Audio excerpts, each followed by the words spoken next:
What's going on, everybody? It is Sparks Comics here, bringing you my top indie picks for New Comic Book Day this week for December 1st. So I've got 11 picks this week, so one runner-up and the top 10.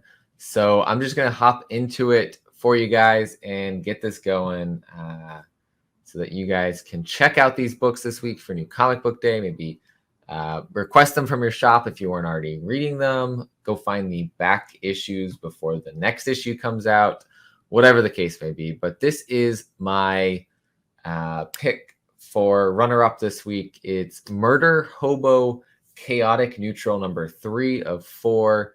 Ryan Brown on the art here on the cover, along with Jason Lynch and Steve Levine on the interiors. Written by Joseph Schmalke and Jarrett Melendez. Melendez probably writing a backup story there. This is just, if you're a fan of Dungeons and Dragons, this is such a fun book. You know what a murder hobo is if you've played D&D at all. And this is, we've had a little bit of a break since issue 2 for this series, but back for issue 3 here. And I'm excited to see where this story goes next. It's been pretty interesting and fun. So I'm going to leave it there. But this is my runner-up pick. Murder Hobo's coming from Scout Comics. And yeah, let's go on to my number 10 pick. Another one from Scout Comics. This one from Charlie Stickney and Connor Hughes. Return to White Ash. We've got White Ash Season 2, issue number 1. Welcome back to White Ash, small smudge of a town in western Pennsylvania, where mining is a generational calling, and the secrets are buried deeper than the coal in the mountain. And the biggest of those secrets is that elves and dwarves live hidden among the town's population. 2 months have passed since the dramatic conclusion of the first season. Alex, fresh off finding out he comes from a family of dwarfs, plans a secret romantic rendezvous in the woods with Lillian the elf. Or not so secret, as their meeting is witnessed by a young couple with dire results. I have only read issue 1 of White Ash season 1, and I really enjoyed it. I need to read the rest of it, but I'm recommending this solely based off of that first issue of season 1. This is a great book coming from Scout Comics. Really love the concept of the dwarves and elves kind of being hidden amongst the normal population and people not being aware of it. I really just, I dig that story idea. And so I'm looking forward to catching up on this and then going ahead and reading this season 2. So coming in for number 9, I have another Scout Comics book. It's Dancing with the Dragon, number 2 of 4, from Rob McKinnon and Luca Casalanguida. Connor O'Sullivan is a hapless limo driver who has taken over as the key money launderer for the Chinese triads in San Francisco. Well, in his defense, it sounded like a good idea at the time. But now, FBI agent Marcus Williams is investigating the triads' operations and soon discovers that Connor is a new player in the local money laundering scene. Time is running out for poor Connor, and he'll soon learn the hard way even the luck of the Irish won't save him from Dancing with the Dragon. I really enjoyed issue 1 of this series. It's been about 2-3 months, I think, since that issue came out. Probably about 2 months. Usually is the delay between issue 1 and 2 for Scout Comics, but might have had other delays in there with shortages and things going on. But issue 1 caught my attention. I wasn't originally going to buy it, but I saw it on the shelf, picked it up, really enjoyed it. And so I am looking forward to the rest of this series, starting here with issue number 2. And that was number 9. So coming at number 8, we have from Aftershock Comics, the return to Maniac of New York. This one is called The Bronx is Burning. So this is our follow-up here. Elliot Kalan is the writer, and Andrea Moody is the artist on this one. The bloody saga of Maniac Harry continues. After the tragedy of the death train, Detective Zelda Pettibone and mayoral aide Gina Green have lost the trial of the maniac and the support of the city. Copycats are springing up. Tensions are high and traffic is a nightmare. So what happens when your favorite unstoppable mindless killer resurfaces in a Bronx high school? Can Zelda and Gina get there before Maniac Harry adds to his body count? Will the students tear their attention away from their phones long enough to notice there's a monster in the halls? We're bringing it back. We're going to see where this story takes the Maniac in this issue. Next chapter of the hit horror satire that's somehow even scarier than the world we actually live in. I enjoyed this issue. Well, I guess it was the first volume, not issues. The first issues, though, of this in the volume, the art really catches your attention.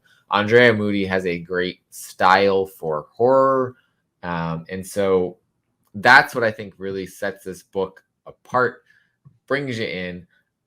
It is a little bit of a Jason in New York, of course, style story, but they got their own take on it, a little bit of a satirical approach to it, and it's a great story. So I'm glad it's returning actually very quickly since the last volume came out. And so Maniac of New York, The Bronx is Burning, is my number 8 pick this week. Coming in for number 7 is second issue of another return to a series. We have The Magic Order 2, issue 2, from Mark Millar and Stuart Immonen. The next chapter in Magic Order series takes the Moonstone family to England, where Kevin Mitchell, the leader of the London chapter, is under attack by dark forces living in the world's underbelly. The Magic Order made all the monsters disappear 500 years ago, but now they've had enough and they want to rule the world again. I absolutely loved volume 1 of Magic Order. Just a phenomenal series. Issue 1 of this second chapter was amazing as well. Really well done writing on this, and this is also really well drawn. The art is just incredible. I love where this has been going. I hope we have another crazy twist like we did in the first volume. I think that's what really sealed the deal for me in this story. The first couple issues, I was a little hesitant, but the last bit of first volume just blew me away. And so I'm hoping we get something like that. It's already started pretty strong out the gate, though, so we'll see where they take this story next. But I'm here for it and ready to enjoy more of the Magic Order.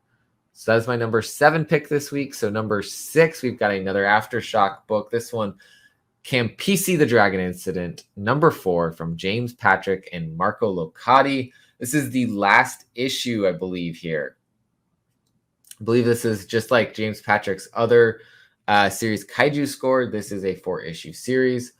The dragon beep has hit the fan. It is all but certain that the dragon is going to destroy Green Village, and the people who couldn't or wouldn't leave the neighborhood are going to die. Sonny Campisi has one last desperate chance to save his home, but he's going to need the help from the most unlikely source. 24 pages, cardstock cover, fantastic story from James Patrick, and fantastic art from Marco Locati. Just fits this story perfect. So this is my number 6 pick for this new comic book day for the indie books. Number 5, I've got The Last Book You'll Ever Read, issue number 4, from Colin Bunn and Layla Lees. Colin Bunn's just killing it across the board in every book that he's writing. We got Basilisk coming back soon. He's writing, he's writing like everything for every publisher, it seems like, but doing great across the board. I'm really enjoying this one in particular. So far, it seems like it's either an ongoing or planned for maybe 12 issues or something longer than a mini series. But art in this fantastic as well. Layla Lees' style is just phenomenal. You see it here on the cover. Line work, fantastic. The way that she draws people Just incredible. And we get some kind of horrific things going on in this story that really come across in the pages. And it feels like you're there. So every stop along Olivia Cade's book tour has summoned new threats, but the true predators who stalk the night with tooth and fang all protect their profit. And what is Connor Wilson, if not Olivia's protector? Things have been going down, getting wilder and wilder every issue. Can't wait to see how wild this issue gets after some of the developments from the last issue. And so this book from Vault Comics is my number 5 pick this week for Indie Comics for New Comic Book Day. So number 4, a new one from Blaze Comics. We've got Animal Castle number 1 from Xavier Dorison and Felix Delep. On the farm, all animals were equal. In the castle, some are more equal than others. For fans of the best-selling Stray Dogs and the Eisner Award-winning Beasts of Burden comes an animal fable at once familiar and surprising. You may think you know the story, but set aside your assumptions. This animal uprising is unlike any you have read. Nestled in the heart of a farm forgotten by men, the animal castle is ruled by an iron hoof by President Silvio. The bull and its dog militia savor their power, while the other animals are exhausted by work, till the arrival of the mysterious Azelard, a traveling rat who will teach them the secrets of civil disobedience. I don't know. Just I loved Animal Farm. Great story from George Orwell. This is clearly a new spin on that, and I'm ready to see what happens in this. This just looks really fun. I'm loving this art style here. It's the first time I'm looking at it. I love a good anthropomorphized animal story. And so like it said, fans of Stray Dogs might like this. It does maybe have a more Beasts of Burden style and take to it, less animated look to it. But yeah, this looks like it's going to be a really good story coming here from Ablaze. I have not familiar with this creative team, so it's really good to see a new creative team on comics, or maybe a new to me creative team. And this concept is just fantastic. So Animal Castle number 1 is my number 4 pick for New Comic Book Day this week. For number 3, I believe this concludes this series, one that I've just absolutely been enjoying. We've got Suicide Jockeys number 4 from Ryland Grant, David Leon Diaz, Iwan Joko Triono doing the colors. Kick You in the Teeth, Tokusatsu for the contemporary American action movie Fiend from screenwriter, Ringo Award-winning comic creator Ryland Grant. Chapter 4, Once More Unto the Breach, dear friends. After breaking a billionaire whack job out of prison, there are real deal bills to pay. The building is surrounded. There are tanks at the gate. Denver and Company and the aforementioned whack job have 24 hours to get their shit together and save all of space and time.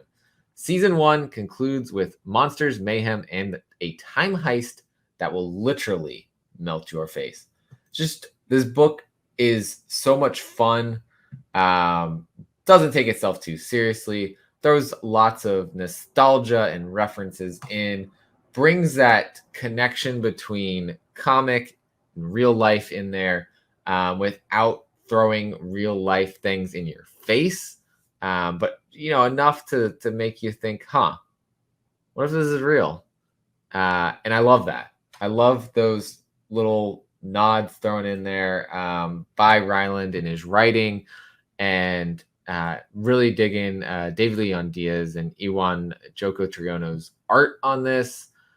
Just one of those series that you really should be checking out if you're not reading already. You can get it from Source Point Press. I believe they still have some copies of issue number 1, 2, and 3 on their website. I could be wrong, though. But Source Point Press is the publisher on this one. And it is my number 3 pick for top indie comics. So going into number 2, of course, always in my top picks, The Me You Love in the Dark, number 5 from Scotty Young and Jorge Corona. This is it. This is the last issue. Ro can no longer ignore the connection she feels to her unique housemate, or the extreme and intense danger that relationship could hold for her. This team, Scotty Young and Jorge Corona, just kill it on everything that they touch. Their work is incredible. This has just been, it started as seemingly a wholesome story, and then it felt wholesome, creepy, wholesome horror, and then it's just headed more and more towards the not so wholesome. This is definitely creepy and crazy, and just, yeah, something you definitely need to be reading as well. Beautiful, dark, and disturbing story of discovery, love, and terror. That's it right there. But yeah, last issue of this series. So if you've been waiting, trade should be not far behind this. Definitely check it out. But if you've not been waiting and you've been reading this, you know you're going to be picking this one up this week. And it is my number 2 pick from Image Comics. Number 1 is a new one from Mad Cave Studio coming out this week from Jasmine Walls and Dozer Draws. The Last Session, number 1. Roll for Initiative. Jay, Lana, Drew, Walter, and Shen have played dice and death traps together since high school. Now on the verge of graduating college and scattering, they've decided to finally complete their unfinished first campaign. But when Jay's partner Cassandra joins as a new player, Lana's afraid of the party won't ever finish their quest. I love D&D. This hits me with a little bit of that. It looks like we might be getting some good, personal connections from the group and story. Awesome D&D style story going on as well. So I am ready for that type of mixed story between the reality and fantasy all going on together. Really appreciate that kind of thing. The art looks incredible in this. Art from Dozer Draws, like I said. Just an all-around solid story. Mad Cave's been putting out some great content recently. If you were there for our 1,000 subscriber giveaway, we gave out Nottingham Volume 1, a great story from Mad Cave. The others, Beck Star, excellent story that just recently wrapped up. And blanking on the other, Bountiful Garden is what I'm currently reading from Mad Cave, and it's a great sci-fi story. They really run the gambit between sci-fi and fantasy and action, adventure kind of stories, all across the board, different types of things. There's lots of stories I need to go back and read from Mad Cave because I think I'm going to love pretty much all of the content. I just have a backlog to go through to catch up on that.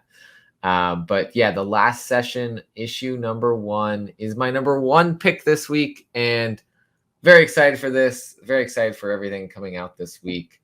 It's not a huge week this week, but a decent sized list of books that are on my pull list coming out this week. And so lots of good things to read and check out on this new comic book day. Like I said, new comic book day coming up on December 1st. It'll be a first December new comic book day. So looking forward to that. We're moving into the month of December and soon headed to the new year. So thanks everybody for watching and checking out my top indie comic picks for new comic book day this week. If you've made it here and you're not subscribed, go hit that button down below right now. Really appreciate you guys supporting and following along. Of course, like you know, we just hit 1,000 subscribers. We just did our 1,000 subscriber giveaway. So we're onwards and upwards towards the next milestone. maybe we'll do small giveaways here and there as we go. Our goal is to try to really now focus on those bigger milestones that we have coming up.